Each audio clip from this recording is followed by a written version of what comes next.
దేవుళ్ళుగా మార్చిర్రు తెలంగాణ ఆంధ్రాలో. వీరప్పను రకరకాల దేవుళ్ళుగా మార్చిర్రు మన తెలుగు రాష్ట్రాల్లో. అదే విధంగా విఠోబా అని ఉంటాడు మనకు. వీళ్ళిద్దరికి అన్న విఠోబా అంటే ఎవరో కూడా మనకు తెలియకుండా చేసిర్రు మన దగ్గర. కాబట్టి మన యుగ పురుషులను, మన మేధావులను, మన కోసం పరితపించే నాయకులను మనము మర్చిపోతే జాతి ఆగమవుతుంది. మీ మధ్యన జన్మించిండు బీరన్న. బీరన్న ఎక్కడ ఉన్నటువంటి మా అందరికి కూడా సలహాలు ఇస్తున్నాడు అంటే మీరు అందరు గమనించాలి. చాలా పెద్ద మనిషి. అన్నని మనస్ఫూర్తిగా కోరుకున్నాం. 21 సంవత్సరాలు మహా అద్భుతంగా పోరాటం చేసిండు. అన్న ఒక పిలుపునిస్తే ఉర్రుతలుగుతారు ఉస్మాన్ యూనివర్సిటీలో. అన్నని కలవాలని నన్ను ఎంతో మంది కోరుతా ఉంటారు, కలుస్తూ ఉంటారు, ముఖ్యంగా బహుజనవాదులు. అట్లాంటి అన్న పార్లమెంట్ లో ఉంటే, అట్లాంటి అన్న అసెంబ్లీలో ఉంటే, ఎవరైతే మన ఒగ్గు పూజారులు ఉన్నారో, ఎవరైతే మన గొర్రెల కాపర్లు ఉన్నారో వాళ్లకు కార్పొరేషన్లు వస్తాయి, వీళ్ళకి పింఛన్లు వస్తాయి, ఉద్యోగాలు వస్తాయి, శాలరీలు వస్తాయి, మీట్ కార్పొరేషన్ వస్తుంది. కర్ణాటకలో మీట్ కార్పొరేషన్ నుంచి మనం అధికారంలో ఉన్నాం. ఆంధ్రప్రదేశ్ లో మీట్ కార్పొరేషన్ నుంచి మనం ఎంపీలుగా, కొన్ని ఎమ్మెల్యేలుగా ఉన్నాం.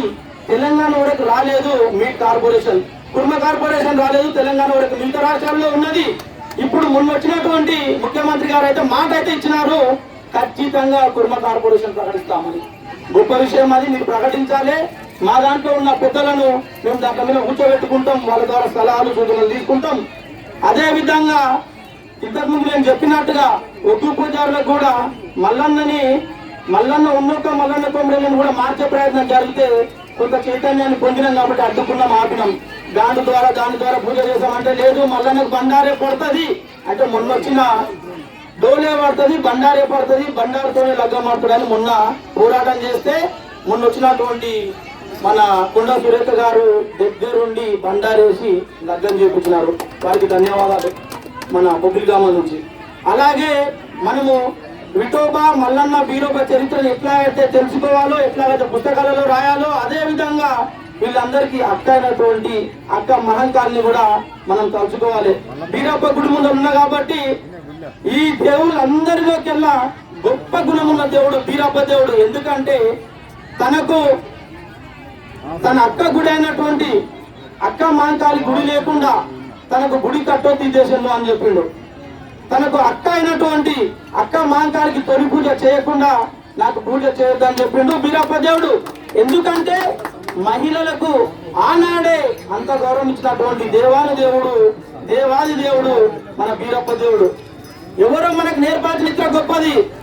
బీరప్ప, మల్లన్న, విఠోబా, అక్క మహంకాళి చరిత్రను, నిజమైన చరిత్రను మనం తెలుసుకుంటే మనము రాజ్యాలు నేలుతాం. ఎందుకంటే వాళ్ళు రాజ్యాలు నేలేరు.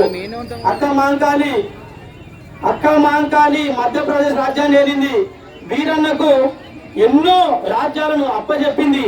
వీరన్న రాజ్యాలను అన్ని చూస్తూనే గొర్రెల కాపర్లతో ఎక్కువ తిరిగిండు, మమేకమై తిరిగిండు. అదే విధంగా మల్లన్న గొర్రెలతో తిరిగిండు.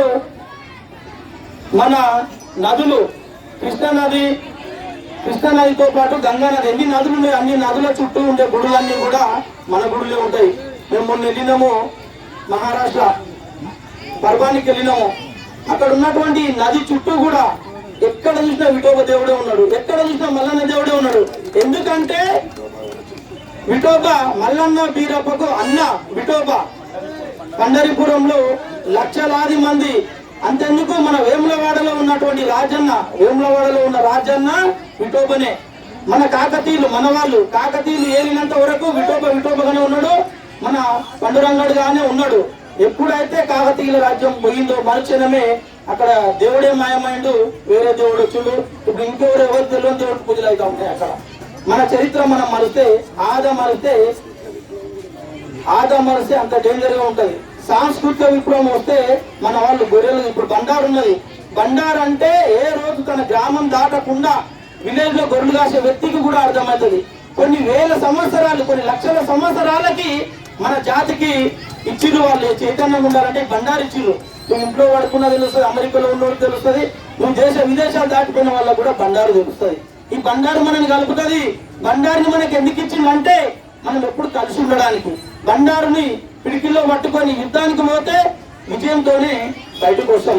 ఎగ్జాంపుల్ ఒకటి, విఠోబా వీళ్ళిద్దరు గొర్రెలు కాలుస్తూ రాజ్యాన్ని వెళ్తా ఉంటే విఠోబా సాంస్కృతిక విప్లవాన్ని నడిపేవాడు. ఇవి డోళ్ళు ఏమవుతున్నాయి, ఈ కార్యక్రమాలు ఏమవుతున్నాయి, సాంస్కృతిక నాట్యాలు ఇవన్నీ నడిపిన వాళ్ళు, ఈ దేశంలో నేర్పిన వాళ్ళు విఠోబా. వీటన్నిటిని చూసి అప్పుడు ఉన్నటువంటి రాక్షసులు విఠోబా మీదకి యుద్ధానికి పోతారు, ఇంటి దగ్గరనే కూర్చుంటాడు కదా అని. ఇది తెలిసిన వెంటనే ఇటు నుంచి బీరప్ప, అటు నుంచి మల్లన్న 1000 డోళ్లతో బయలుదేరి వెళ్తే పారిపోయి రాక్షసులంతా పారిపోయి దగ్గర పడ్డ వాళ్ళు పొడుచుకొని చచ్చిపోయారు. ఎందుకంటే మల్లన్న వాడే కత్తి వేటు 50 కిలోలు.